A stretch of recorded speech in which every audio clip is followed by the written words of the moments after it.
po proklamon një palë zgjedhje të reja mbi gjitha këto do të diskutojmë sot në këtë pjesë bashkë me Adem Salia nga LDK. Zotri Salia, faleminderit shumë edhe njerë për kohën dhe gatishmërinë me qenë pjesë e mesditës. Faleminderit edhe për jush. Afati për zgjedhjen e presidentës ose presidentit të vendit tashmë është duke rrjedhur, ka mbetur edhe disa javë deri në përfundim të tij. Në anën tjetër kujtojmë se pas nesër Osmani duhet ta lëshojë zyrën e saj për ta marrë më pas detyrën si ushtruese detyrës së presidentes kryeparlamentare Albulena Haxhiu. Partitë politike deri më tani nuk duket se kanë bërë ndonjë përparim sa i përket kësaj çështje, si ke parë gjitha këto, zotri Saliaj, javët e fundit. Ajo që po shohim ne që është karakteristike për këtë periudhë, e cila do duhet të ishte shumë dinamike, është një farë neglizhencë, të themi, është një farë mos interesimi serioz i partive politike për ta zgjidhur problemin e zgjedhjes presidentit. Pra, nuk ka asnjë angazhim serioz të asnjërs nga partitë politike, as pozitës, as të opozitës, që të gjejnë zgjidhje për çështjen e presidentit. Në fakt, s'po ngotet askush, takime serioze ende s'kemi, gjithë thonë se kanë gatishmëri të takohen, por asnjëra nga partitë nuk ka gatishmëri që të gjejë zgjidhje për çështjen e presidentit. Pra, ky deklarimi që janë të gatshme të takohen dhe diskutojnë për këtë çështje nuk tregon pothuajse asgjë, sepse qëndrimet janë të betonuara, pra partitë janë barrikaduar, sikurse edhe gjatë vitit kaluar dhe nuk synojnë një zgjidhje serioze për këtë problem. Zotri Saliaj, shpesh herë me politologë të ndryshëm kemi diskutuar në studion tonë, më pas ka pasur deklarata të tyre edhe në media të tjera, cilët thonë se mungon vullneti politik i partive politike në vend për ta çuar përpara çështjen e presidentës. Dhe në perceptimin tuaj pse ndodh kjo, meqenëse se të njëjtit në rast se kërkojnë një palë zgjedhje të reja, çfarë rezultati ndoshta edhe mund të presin, duke marrë parasysh se ne kishim një palë zgjedhje më datë 28 shkurt këtij viti. Ne i kishim në fakt gjatë vitit kaluar 2 palë zgjedhje nacionale dhe nuk u bën zgjidhje për çështjen e presidentit. Pra, u bën zgjidhje për konstituimin e kuvendit edhe për zgjedhjen e qeverisë, por jo për president. Gjitha partitë sot flasin për zgjedhje të reja. Është kjo shumë e çuditshme sepse zgjedhjet e reja nuk prodhojnë një zgjidhje për çështjen e presidentit, por i krijojnë edhe 2 probleme tjera të reja. Pra, edhe konstituimi i parlamentit vënet në pyetje, sepse duhet të rikonstituohet, po ashtu edhe formimi i qeverisë vënet në pyetje, sepse nuk e dim rezultatin për që do të dalë nga zgjedhjet eventuale të reja.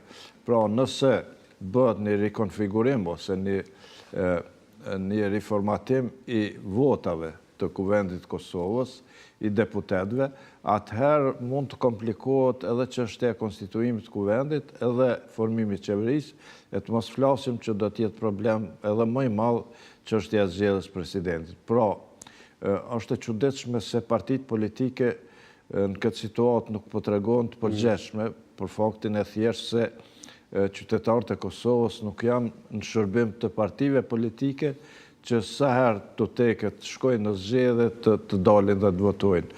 Është e kundërta, pra duhet të jenë partitë politike në shërbim të qytetarëve dhe të gjejnë zgjidhje për problemet që krijohen nga vetë ato parti politike, sepse nuk është qytetari ai që i krijon këto probleme, po janë partitë politike që nuk gjejnë zgjidhje për çështjen e presidentit.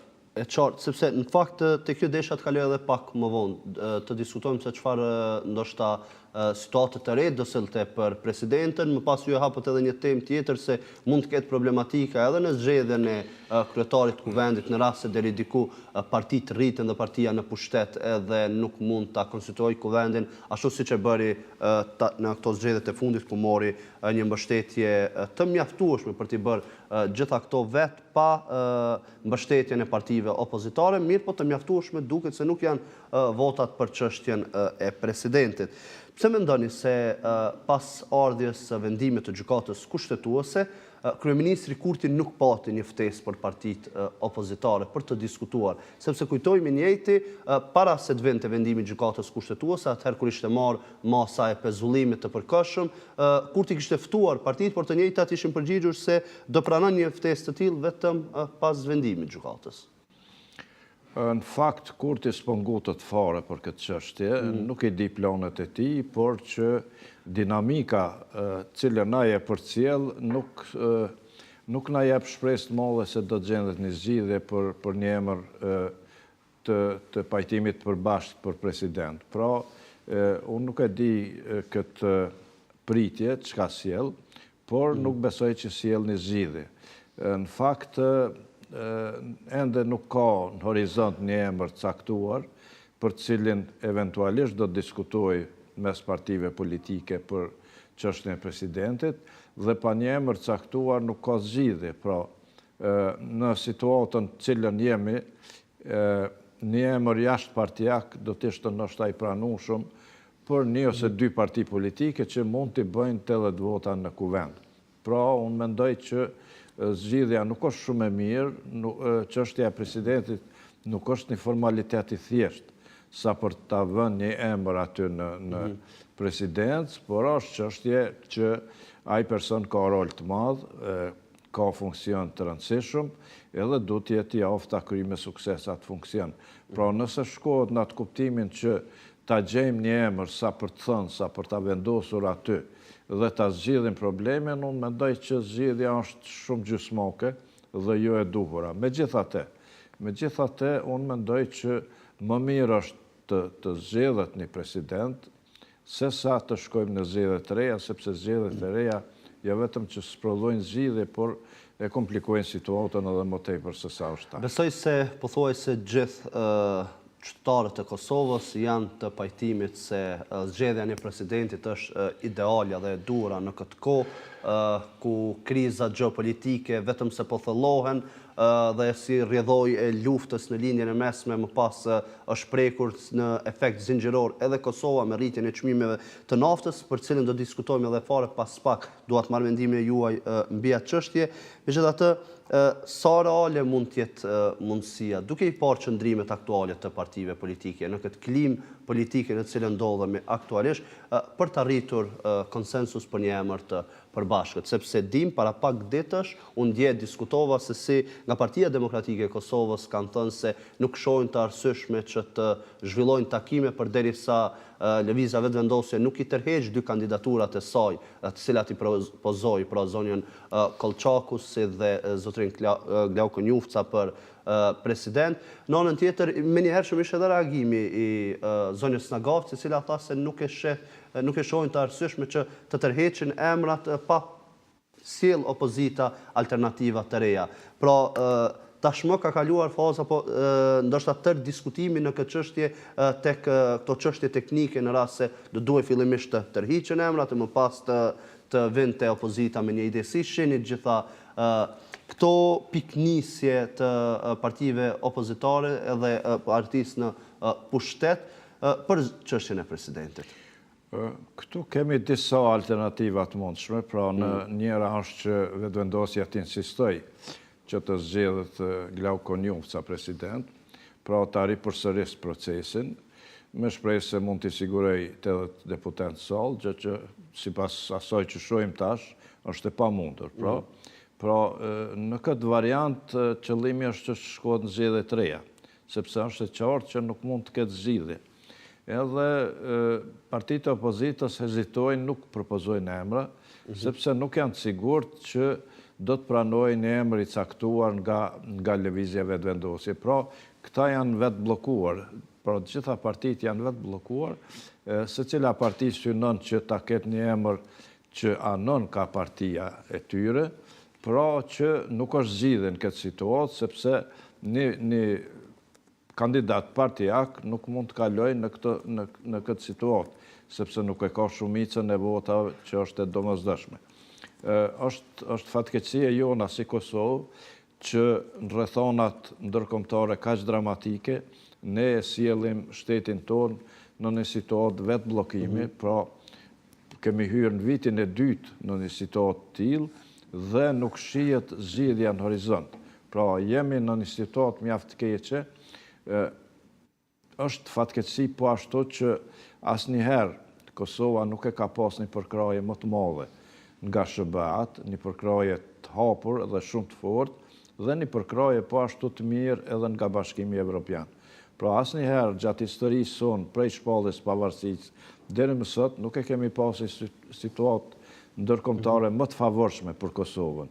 Dhe asnjëherë Serbia po e zom nuk e ka pasur një situatë më të keqe, edhe në planin e brendshëm edhe në planin e jashtëm. Në planin e jashtëm Serbia injorohet plotësisht, pra është në fokus të kritikave të ashpra, kurse në planin e brendshëm, siç e dim, ka probleme shumë serioze, gati ka rrshitur në një lloj anarkie. Pra në këtë situatë është shumë e dhëmshme që Kosova vetë e bllokon veten. Nuk gjen zgjidhje e cila është e mundur në këtë situatë. Unë kam propozuar për edhe më herët gjatë paraqitjeve të mia ose debateve edhe emra të caktuar për president, cilë do të mund të ishin të pranueshëm edhe për partitë tjera, jo vetëm për pozitën, po e zom një emër që meriton respekt edhe konsiderate kam përmendur zotin Harri Bayraktari, i cili është veprimtar i jashtëzakonshëm dhe një patriot që ka lidhje të forta me State Departmentin dhe do t'i bënte mirë Kosovës jashtëzakonisht shumë edhe për forcimin e më të tjeshme të lidhjeve të Kosovës me Washingtonin, por është një njeri i aftë edhe për paraqitjet ndryshme në takimet ndryshme ndërkombëtare. Dhe unë besoj që do të ishte i pranueshëm edhe për partitë e opozitës, sepse ai nuk i takon një parti të caktuar dhe mund të jetë një person për cilin mund të arrihet një pajtim i plot. Unë nuk e di pse nuk diskutohet edhe për emra konkret, sepse pa paraqitur një emër konkret, nuk mund të ketë edhe një konsenzus lidhur me këtë çështje. Pse mendon se partitë politike nuk e kanë fjalën për partitë opozitare, nuk propozojnë emra konkreta, konsiderojnë se ndoshta secili propozim i tyre përballë fuqisë së votave që ka lëvizja vetëvendosje edhe do të digjej më pas, pasi janë një numër i konsiderueshëm, fakt i mjaftueshëm që për mos të kaluar propozimet që mund të vinë nga opozita. Propozimin një emri eventual i cili në ato takime mund të mos pranohet nga vetëvendosje, në fakt është një farlloj djegje atij emri, pra dhe partitë opozitare hezitojnë ta bëjnë këtë, duke marrë parasysh që ato leqë si kanë 80 vota, po si kanë as 30 vota për ta propozuar një kandidat në kuvend. Pra, besoj që hezitimi është këtu, dhe është një mosbesim i madh mes partive politike, sepse e konsiderojnë propozimin e një emri caktuar si Kurth, i cili mund të shfrytëzohet nga partia në pushtet për ta devaluar atë emër ose për të mos e pranuar e tjera, por megjithatë, unë mendoj që duhet të bëjnë hapa partitë politike, duhet të propozojnë emra, sepse pa një emër s'ka çka diskutohet aty. Nëse partitë politike thonë që duhet të marrim garanci paraprakisht nga vetëvendosja që cilin do emër që ta propozojnë ai do të pranohet, atëherë dhe kjo është një farë punë e vështirë që vështirë mund të pranohet nga një parti politike pa e ditur cili do të jetë ai. Padyshim, këtë tentoi ta bënte edhe Partia Demokratike e Kosovës kur kërkoi që të merrte besimin e lëvizjes vetëvendosje për 2 kandidatë të cilët do propozoheshin nga Partia Demokratike e Kosovës. Megjithatë, të ndalemi të diskutojmë pak për mënyrën se si do t'i qasej Lidhja Demokratike e Kosovës një ftesë eventuale të Kurthit. Marr parasysh zotri Saliaj, shihni një bashkëpunim të mundshëm mes këtyre 2 partive, vetëvendosje dhe LDK, pasi edhe në seancën e djeshme LDK ishte goxha bashkëpunuese.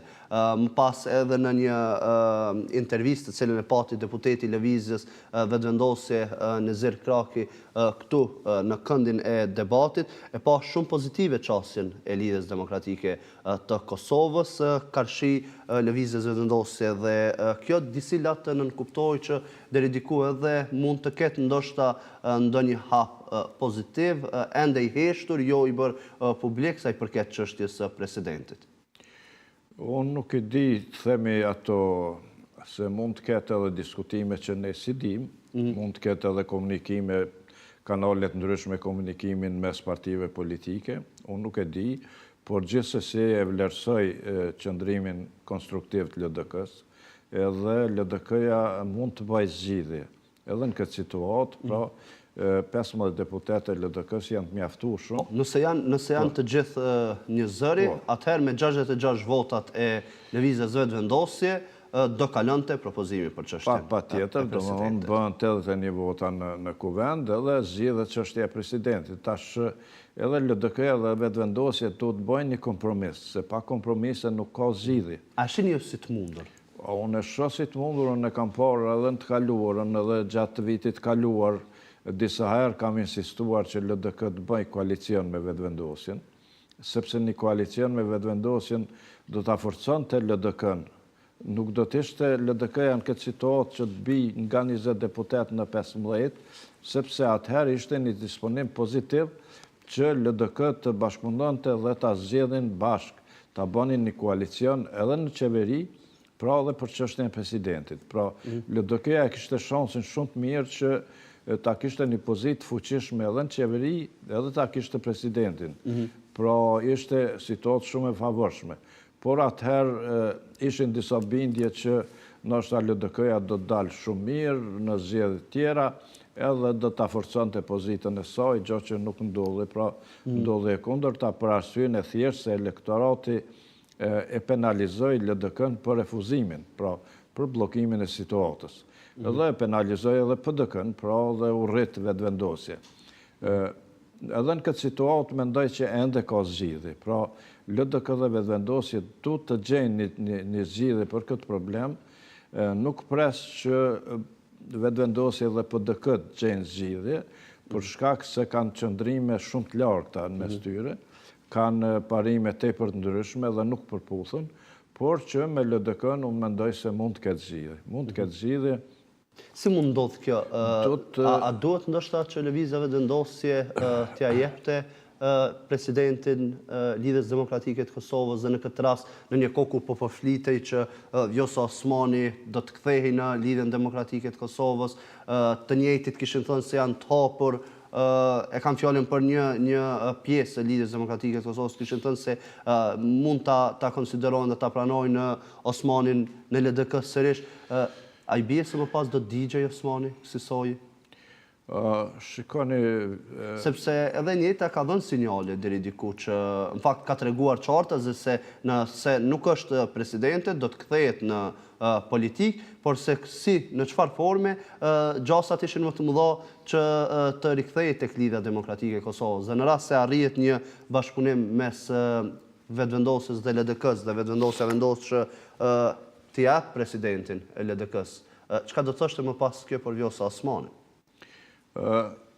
Nuk e di a mund të zhvillohet kjo situatë, por gjithsesi mos kandidimi i zonjës Osmani e krijon një situatë të re, pra edhe për vetëvendosjen edhe për LDK-n.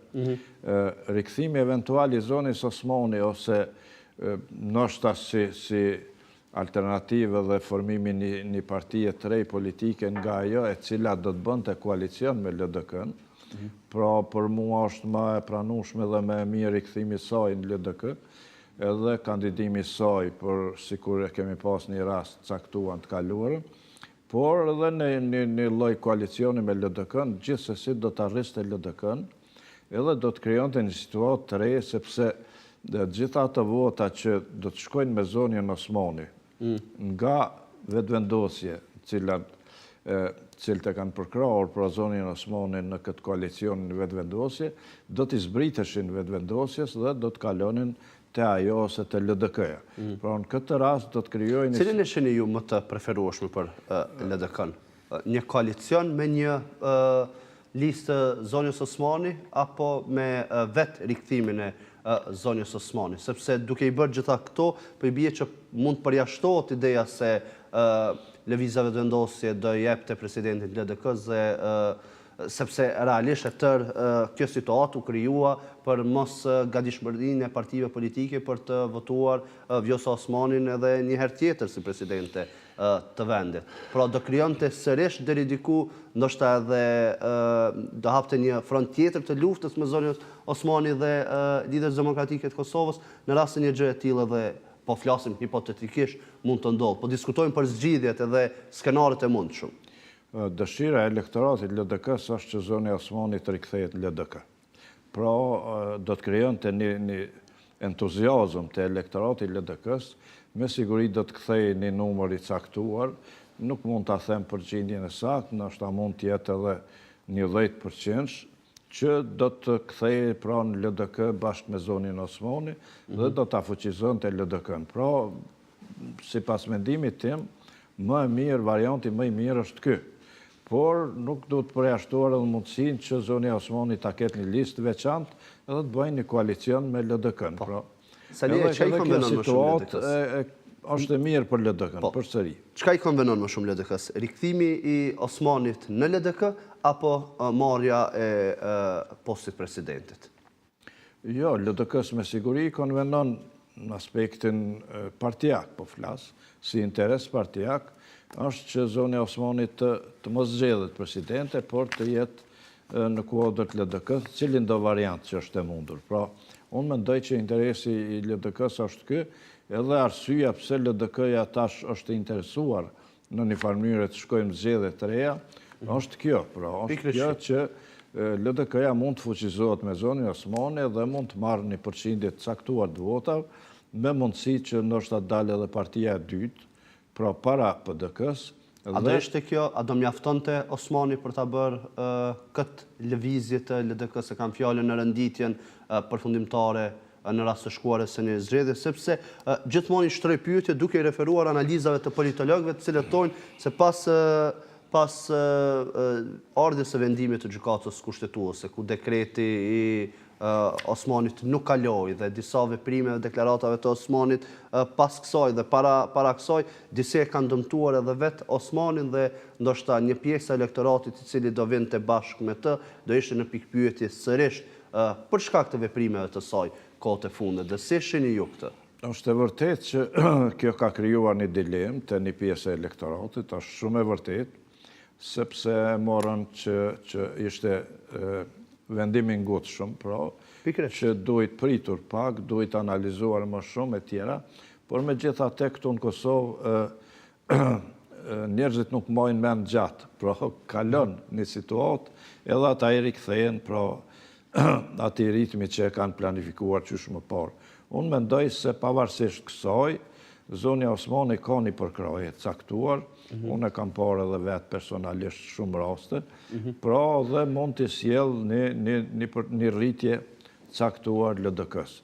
Pra nuk është situata plotësisht si kur para zgjedhjeve të 28 dhjetorit, kur ajo shkëlqente dhe kishte një përkraje të pakontestueshme, ka disa dilema që janë krijuar më vonë, por që megjithatë unë mendoj që ajo ka një përkraje. Ka një përkraje dhe mund të sjell rritje LDK-s. Dhe ju besoni se me rikthimin e Vjosa Osmanit në LDK, e njëjta do të renditet e dyta në zgjedhjet? Pra do të bëhet lufta me PDK-n se kush do të jetë e dyta, sepse nuk e besoj në rast se lëvizja vetëvendosje marr parasysh përkrajet që pati në zgjedhjet e 28 shkurtit, dhe është një kohë shumë e vogël për të arritur, për të humbur ndoshta një elektorat shumë të madh që edhe ta vi në pikpyetje në rast e vetëvendosja do ishte partia e parë. Dhe kësaj a do zhvillohet lufta mes LDK-s dhe PDK-s për të dytët? Patjetër që po, patjetër që do të bëhet lufta për vendin e dytë, dhe nëse LDK kthehet në vendin e dytë, është një favor jashtëzakonshëm, është një situatë e re që krijon një konfigurim të ri të subjekteve politike në Kosovë. Po të supozojmë, mund të supozojmë, sepse nuk jemi njerëz që mund t'i parashikojmë saktësisht rrjedhat, por që po e zonë edhe nëse 5% rritët LDK-ja, me Vjosa Osmanin, atëherë për 5% do të bi vetëvendosja, dhe ka mundësi, është rreziku i vetëvendosjes që bashkë me pakicat jo sërbe të mbetet në 61 vota. Pra, nëse mbetet në 61 deputet në kuvend, atëherë domosdoshmë do të bëjnë koalicion me një parti edhe për qeverinë, sepse nuk mund të formoj as qeverinë. Dhe, domethënë, një ndryshim i vogël i tillë është plotësisht i mundur. Mund të jetë edhe më i madh, po gjithsesi një ndryshim i vogël do të jetë. Po, pse mendon ndoshta zotri Saliaj që sepse shpesh herë në analizat që i kemi diskutuar është thënë se Albin Kurti në krye të lëvizjes vetëvendosje edhe nuk dëshiron që të mbajë një pushtet ku ka shumicën absolute për të kaluar ligjet e nevojshme pa marrë përkrajen ose pa marrë miratimin e kanë fjalën të partive opozitare. Pse do dëshiron të dikush që ka një pushtet të tillë, pra janë 66 vota të cilat ti posedon, pse do t'i humte në një kohë kaq të shkurtër pikërisht për çështjen e presidentit? Apo nuk është i interesuar që është më interesuar ndoshta që në një palë zgjedhje të reja të zvoglohet paksa dhe ndoshta përgjegjësitë dhe marrëveshjet e ardhshme të cilat janë jetike për vendin edhe ti bashkëndaj me partitë e tjera? Shikoni, edhe nëse ban një koalicion, po e zonë, me LDK-n, ta qojmë kështu, në të ardhmen e kemi fjallën, po nëse shkojmë zgjedhje të reja, nuk e shkarkon vetëvendosjen nga bara kryesore e përgjegjësisë për çfarë do veprimi që ban. Pra, edhe në atë situatë mund vijë edhe të një problem i ri, edhe të një prishje koalicionit, nëse po e zonë LDK nuk pajtohet me një çështje të madhe, po e zonë është fjala për asociacionin. Nëse vim në këtë situatë që qeveria detyrohet ta formoj asociacionin dhe LDK-ja nuk pajtohet që ta marrë një përgjegjësi të tillë, përsëri mund të kemi një çarje, një prishje të koalicionit, edhe nuk besoj që vetëvendosja do të arrijë ta ndajë përgjegjësinë me parti tjera për këtë çështje. Zgjidhja e vërtetë e mirë do të ishte nëse vërtet Kosova nuk ka çare detyrohet, s'ka zgjidhje tjetër, ta formojnë një asociacion dhe ai asociacion tjetë sa më i padamshëm për Kosovën, sepse janë nënshkruar marrëveshje për këtë, është edhe në pakon e Atisarit, edhe vështirë do ta ketë Kosova të ikë formimit të këtij asociacioni. Zgjidhja më e mirë është me një pajtim të plotë gjitha partive politike për të mirën e Kosovës. Pra nëse të gjitha partitë politike janë unike për një draft statut të asociacionit, i cili nuk do të rrezikonte shtetësinë e Kosovës, kjo është shumë e mirë për Kosovën. A mund ndodhë kjo? Nuk mund ndodhë në Kosovë, për faktin e thjeshtë se partitë mundohen t'ia lënë përgjegjësinë dhe të akuzojnë njëra tjetrën për këtë çështje.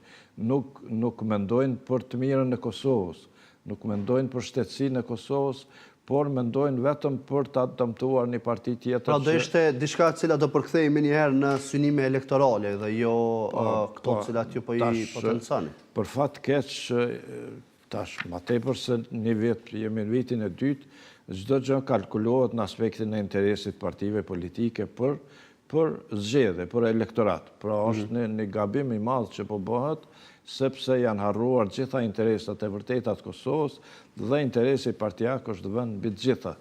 Sikur partitë ekzistojnë për qenë qëllim i Kosovës, jo për qenë shërbim të shtetësisë Kosovës. E qartë, zotri Saliaj, të flasim shkurtimisht edhe për çështjen e zgjedhjeve, sepse dua të kaloj më pas edhe tek rritja e çmimit të naftës. Ne diskutuam tërthorazi për një palë zgjedhje të reja dhe ju ishit i qartë në atë se nuk ka nevojë që të shkohet një palë të tilla. Megjithatë, çka konsideroni se realisht me këtë klimë politike, me këtë frymë të elektoratit, me mbështetjen që pati lëvizja vetëvendosje erën e fundit dhe faturën të cilën e paguan ndoshta partitë opozitare, tashmë po duket qarta se partitë opozitare po krijojnë të edhe partia në pushtet po krijojnë që po tentojnë që të krijojnë narrativa deri diku për t'ia lënë fajin njëra tjetrës në mënyrë që kjo t'i faturohet dikujt, tërë situata t'i faturohet dikujt në zgjedhjet eventuale të ardhshme, të cilat duket të jenë opsioni vetëm. Kësaj zotri Saliaj, çka mendoni se do prodhonin zgjedhjet? Gjithë lufta, gjithë fushata, gjitha debatet që kemi sot, janë në kuptim që të lehet faji dikuj për shkuarin në zgjedhje të reja. Pra, lufta po bëhet për atë se kujt do t'i mbetet faji për këtë. Sepse gjitha partit janë barikaduar dhe kanë blokuar procesin.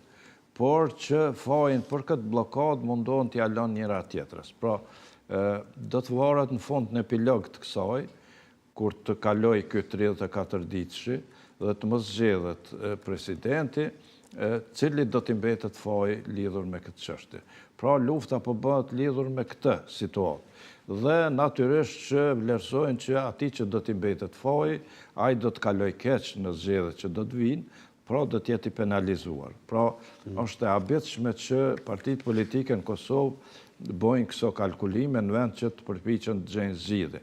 Jo të gjejnë fajtorin për situatën e krijuar dhe ai të ndëshkohet pa pasur një zgjidhje të re për këtë çështje. Pra, edhe nëse shkojmë zgjedhje, s'ka zgjidhje. Zgjidhja po bëhet më e komplikuar se sa është tash. Pra, edhe unë jam shumë i habitur lidhur me këtë qëndrim të partive politike. Pra, si që thot populli, gjithë lufta është se... Kush mund të dëmtot, zotëri Saliaj, më shumë në një palë zgjedhje të reja? Pra, narrativa kujt mund të ecë më mirë? Apo bara për mos formimin për mos zgjedhjen e presidentit, të rritë vendit, do i bie partijës së parë, pra rrjedhimisht lëvizjes vetëvendosje. Ne tash kemi situatë pak më ndryshe se sa herën e kaluar. Gjatë vitit të kaluar, opozita ka qenë e barikaduar, refuzuese. Nuk ka dashur asnjë lloj bashkëpunimi as për konstituimin e kuvendit, sepse në kuvend s'ka opozit, në kuvend janë të gjitha partitë, edhe duhet ta konstituojnë kuvendin.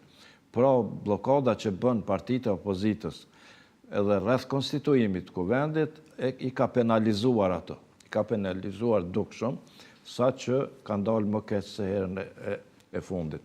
Pra, në situatën tash që vjen, nëse faji mbetet vetëvendosjes për mos zgjedhjen e presidentit, pra shihet qartë që ajo ka krijuar këtë situatë dhe nuk dëshiron ta zgjedhë presidentin, po dëshiron të shkojë në zgjedhje të reja, me siguri që elektorati do ta penalizojë. Nuk duhet të kenë iluzione që do të ndodhë e njëjta situatë siç ka ndodhur me 28 dhjetor. Pra, duhet të kenë kujdes, edhe vetëvendosja duhet të ketë kujdes këtë drejtim, sepse s'është situata e njëjtë. Tash partitë tjera politike thonë që janë të gatshme të ulën të bisedojnë, pra formalisht nuk kanë qëndrim bllokues.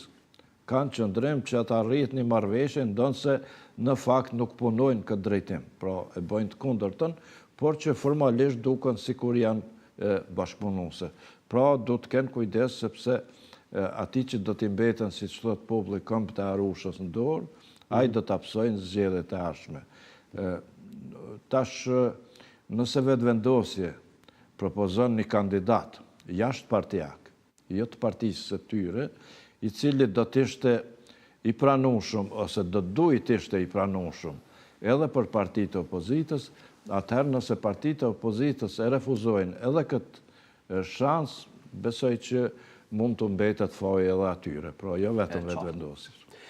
Saliaj, sepse jemi drejt fundit të kësaj interviste, unë e krejt në fillim, besoj më dëgjuat edhe ju, po përmendja se sot Kuvendi mban një seancë të jashtëzakonshme për rritjen e çmimit të naftës, ngjarje kjo e cila rrjedh padyshim si rrjedhoje luftës në lindjen e mesme, gjë e cila më pas ka prek pothuajse gjitha vendet e botës, për gjithë shikuesit e TV-n, të cilët janë duke ndjekur mesditën dhe në pamundësi për ta ndjekur në drejt për drejt seancën e Kuvendit, më lejoni të prezantoj 3 pikat e rezolutës së propozuar nga Lidhja Demokratike e Kosovës dhe e përkrahur nga partitë e tjera opozitare. Kuvendi kërkon nga qeveria uljen e përkohshme të akcizës. Qeveria duhet të aplikojë më njëherë ulje të akcizës nga 36 cent në litër në 20 cent në litër, me afat të përkohshëm deri në stabilizimin e çmimeve në bursa ndërkombëtare. Kuvendi kërkon nga qeveria ulje të përkohshme të TVSH në karburante, duke qenë se 18% do me thënë rritet bashkë me çmimin, qytetarët paguajnë më shumë takë se sa rritet çmimi. Qeveria duhet ta ulë TVSH-n për natë nga 18% në 8% deri në stabilizimin e çmimeve. Si dhe e treta, Kuvendi kërkon nga qeveria subvencionimin e çmimit të naftës për sektorët më të ndjeshëm. Qeveria urgjentisht të gjej forma të subvencionuar çmimin e naftës për bujqit, bujqësinë, transportin publik dhe prodhuesit vendor. Si sheni këtë rezolutë të propozuar pikërisht nga LDK dhe atë duhet ta kishte mbështetjen e qeverisë? Unë mendoj se po, është një rezolutë e arsyeshme, është një rezolutë e mirë, është një interes të qytetarëve të Kosovës. Nëse qeveria i heq këtë përqindje, pra e zbut situatën, e krijon një çmim më të arsyeshëm të naftës, në fakt qeveria nuk humb aq nga buxheti, sepse kjo rritja e çmimit të naftës i sjell të ardhura më të mëdha të qeverisë, sepse shkon në përqindje. Pra nëse sillet çmimi i naftës në suazat përafërta të asaj që ka qenë para rritjes, qeveria në fakt nuk humb asgjë për e mban atë situatën që e ka pasur. Unë mendoj se është e arsyeshme se vërtet çmimi i naftës është shumë i lartë, pra i është ofruar 1,80 cent. Është shumë ngarkesë e madhe, është barë e madhe për të gjithë pa përjashtim, veçanërisht për bizneset që janë të varura, nuk kanë rrugë tjetër pa e përdorur edhe naftën. Edhe për bujqet natyrisht është e arsyeshme, tash jemi në sezon kur duhet bën mbjelljet edhe natyrisht që bujqet kanë shumë nevojë që të kenë një naftë subvencionuar nga qeveria. Unë mendoj që është e arsyeshme, edhe vetë qeveria është dashur të mendoj pa e bërë këtë opozita. Me sa di unë, ligji i përcakton këtë çështje, pra nuk mundet me një rezolutë të kuvendit të arrihet kjo që po arrihet, por që ndoshta ka mundësi që edhe një ligjit me procedurë të përshpejtuar, sepse në të kaluar ne kemi bërë ndryshime në ligje brenda ditës, pra leximin e parë dhe dytë kemi bërë brenda një dite në 2 seanca ndryshme. Unë mendoj që edhe tash kjo mund të arrihet edhe të bëhet një zgjidhje për këtë problem, ndonë se Kosova nuk e ka çmimin më të lartë në rajon, por me gjithatë edhe ky çmim është i papërballueshëm për një pjesë dërmuese të qytetarëve ku ka familje të cilat mbijetojnë me një rrogë mesatare dhe janë familje me anëtar të shumtë. Në anën tjetër, çmimi i naftës unë dje pash vetë ishte deri në 1,83 këtu diku në Prishtinë, më pas është raportuar edhe për se do të ketë rritje të vazhdueshme, sidomos pas paralajmërimeve të djeshme të presidentit amerikan Donald Trump dhe kundërpërgjigjes së Iranit se do të përgjigjen njëra tjetrës me masa shkatruese, u paralajmërua në tregjet globale se do të vazhdoj edhe më tej rritja e çmimit të naftës, kësaj bëhet çdo ditë më e papërballueshme, apo jo? Me siguri që po, dhe ky çmim tash është shumë i lartë, shumë i papërballueshëm, edhe nëse ka rritje edhe më të tjerë që ka mundësi të ketë, atëherë situata bëhet shumë e rëndë dhe unë mendoj që qeveria pavarësisht edhe insistimit të opozitës, edhe vetë është dashur të ketë nisma dhe ta zbutës këtë problem, i cili po bëhet gjithnjë më i papërballueshëm.